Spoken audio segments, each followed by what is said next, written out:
Happy birthday के आज के कवा कटाई जी ए भाई जी। हैप्पी बर्थडे के आज के कवा कटाई जी ए भाई जी। तो दीही हम जी के बधाई जी ए भाई जी।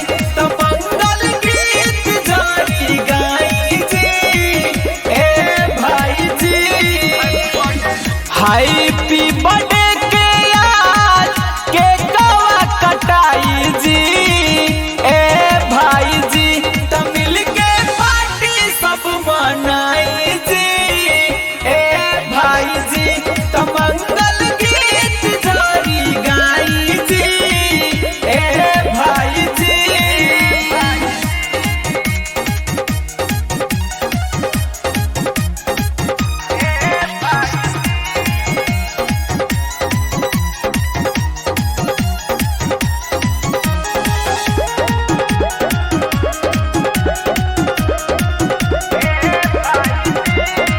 लैला हा गिफ्ट कावन खोल के देखावा लो। देखला के बाद मिलके के कावा काटावा लो। लैला है गिफ्ट कावन खोल के देखावा लो। देखला के बाद मिलके के कावा खियावा लो।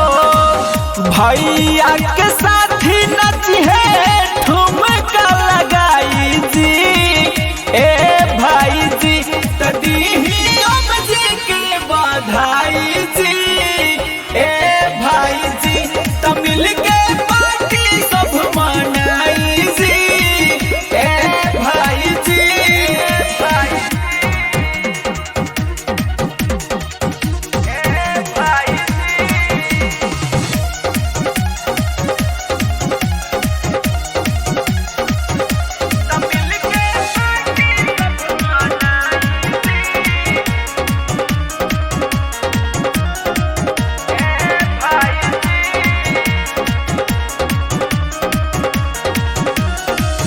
भैया ओम प्रकाश के मनाता जन्मदिन जी।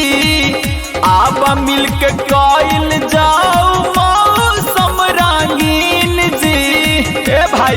अरे आवा हो। हाँ भैया ओम प्रकाश के मनाता जन्मदिन जी।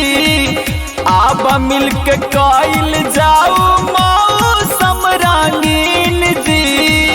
मूसकी चमनिया मारे गौरव पीट नॉलेस जी ए भाई जी।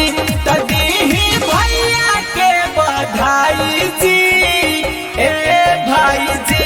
तो मिल के पार्टी सब मनाई जी ए भाई जी। हैप्पी बर्थडे टू यू भैया।